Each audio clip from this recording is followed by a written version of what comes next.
சென்னை அண்ணா சாலையில் அதிவேக வாகன பந்தயத்தில் ஈடுபட்ட 20க்கும் அதிக இளைஞர்கள் வாகன ஓட்டிகளை பதற்றத்திற்கு ஆளாக்கினர்.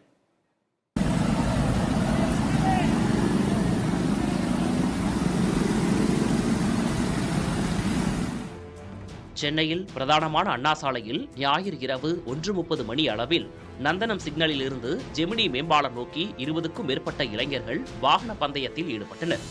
வாகனங்களை ஓட்டிய இளைஞர்கள் யாரும் ஹெல்மெட் அணியவில்லை. இவர்கள் ஓட்டிய வாகனங்களில் வாகன பதிவெண்களும் இல்லை. நந்தனம் சிக்னலில் இருந்து அதிவேகமாக வாகனங்களை ஓட்டியும் வீலிங் செய்தும் சாலையில் சென்ற இவர்கள் மற்ற வாகன ஓட்டிகளை அச்சுறுத்தி சென்ற காட்சிகளை பின்னால் வந்த வாகன ஓட்டி ஒருவர் வீடியோவாக பதிவு செய்துள்ளார். ஹெல்மெட் அணியாமல் இந்த இளைஞர்கள் அதிவேகமாக வந்து அட்டூழியம் செய்த நிலையில் சிசிடிவி காட்சிகளை கைப்பற்றி போக்குவரத்து காவல்துறையினர் விசாரணை நடத்தி வருகிறார்கள்.